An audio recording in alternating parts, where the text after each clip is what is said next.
Vous écoutez Alexandre Dubé. Une rigueur incontestable. Culture et société. Les 10 ans de la voix seront célébrés prochainement dans une émission spéciale. Salut Anaïs. Allô, Alexandre. Alors, on met X sur le calendrier le 14 janvier. Exactement. Donc, émission spéciale de 90 minutes. Ça va débuter à 19h, animée par Charles Lafortune, qui est là depuis le début.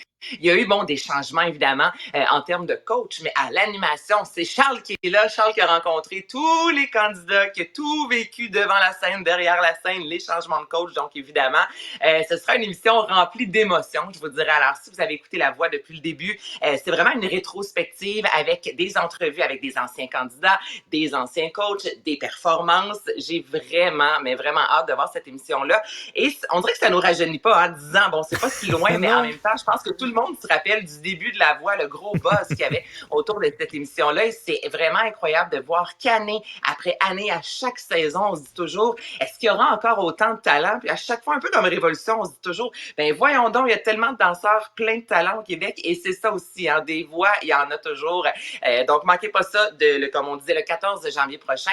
Et ce sera la semaine avant le début de la 10e saison. Donc, ce sera le 21 janvier prochain. Je vous rappelle qu'on a bougé un peu dans les chaises des coachs encore une fois cette année. Alors, vous pourrez voir France D'Amour qui avait remplacé l'an passé à quelques reprises Marjo. Elle avait été adorée du public, donc elle y sera cette année. Comme coach également, Roxane Bruno, Mario Pelchat qui sera de retour et Corneille, évidemment. Alors, 14 janvier, on se met dans le mood, excuse-moi l'expression, mais de La Voix en célébrant le 10e anniversaire. Et la semaine suivante, on commence officiellement la 10e saison. Ça va bien nous préparer, ça va bien mettre la table. J'ai bien hâte, c'est clair. Le nom des gagnants du Gala de l'industrie, du premier Gala 2023, qui ont été dévoilés par la disque.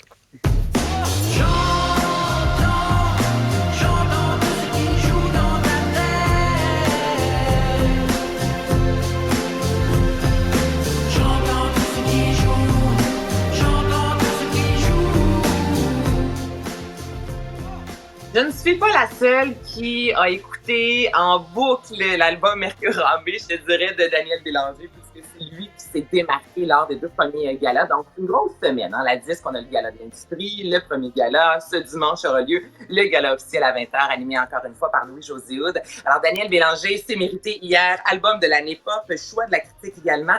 Et pour le gala de l'industrie, réalisation, album de l'année. Et dans les autres artistes qui se sont démarqués hier, Alexandre, alors toujours dans la catégorie respective de album de l'année, on a Ginette Renault et l'album C'est tout moi, adulte contemporain. Loud et son album Aucune promesse a remporté le titre de meilleur album rap de l'année. Les 3 accords Présence d'esprit, album rock de l'année. Et Richard Séguin, Les liens, les lieux. Alors, son plus récent album a remporté la statuette d'album folk de l'année. Et il y a d'autres artistes qui se sont démarqués hier, qui ont remporté des statuettes, telles Alexandra Streliski ou encore Philippe Braque. Tout le monde attendait son grand retour. C'était animé par Sarah May pour la toute première fois. Donc, ça lançait bien, je te dirais, cette belle grosse semaine-là. Donc, c'est un rendez-vous ce dimanche avec 10 statuettes qui seront remises. Et je vous rappelle que sur scène, on va voir une collaboration entre Loud et Ginette Renault. Évidemment, il y a un beau clin d'œil à Capitol et Funky. Donc, l'an passé, lorsque là... C'était savoureux, ce moment-là.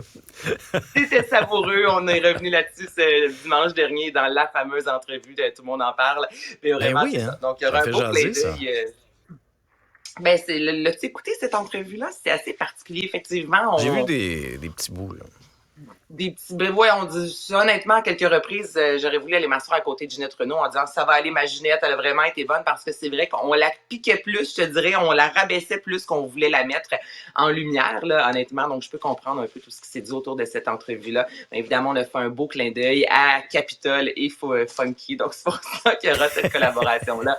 Ce week-end, ce dimanche, lors du Gala de la disque. Qui sera animé encore une fois par Louis-José Hood, qui nous... Il est tellement bon, qui nous en met plein la vue. On attend toujours son ouverture, donc ça serait très difficile de le remplacer, honnêtement. Moi, je n'accepterais pas ce grand défi parce que Louis-José Hood met la barre très haute année après année. Je suis très fan, moi, personnellement, de Louis-José Hood.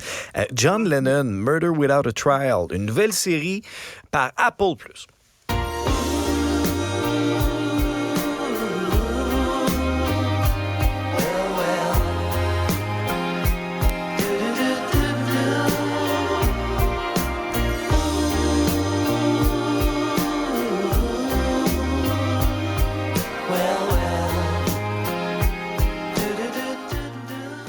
évidemment un buzz, Alexandre, autour des Beatles présentement, puisque c'est aujourd'hui à 15h que leur nouvelle chanson Now and Then sera disponible. Le vidéoclip qui sera disponible dès demain, on s'en jasait hier, réalisé par Peter Jackson. Dans tout ce gros buzz-là, on a fait l'annonce également. On n'a pas la date de sortie, mais d'un documentaire en trois épisodes, en fait, qui mettra en lumière, je te dirais, le meurtre de John Lennon. Donc, je vous rappelle que c'est survenu le 8 décembre 1980 par Mark David Chapman à New York devant son appartement. Encore à ce jour, lorsqu'on va à New York, Central Park, il y a toujours au sol la grosse plaque commémorative mémorial, on peut toujours montrer exactement l'appartement où il demeurait. Donc, dans cette série-là, on mettra de l'avant, oui, le meurtre, mais on veut mettre aussi rencontrer des gens qui n'avaient pas été rencontrés à la base dans d'autres documentaires de similaires. Donc, des témoins oculaires, procureurs également, avocats de la défense, des psychiatres, des détectives, donc vraiment des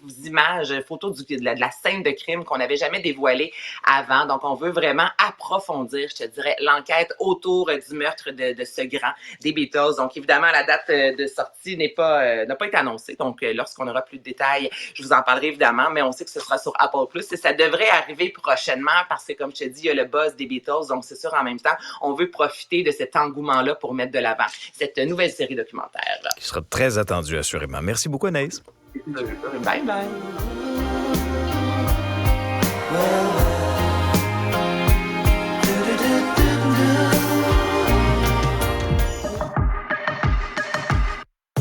Ne ratez plus rien.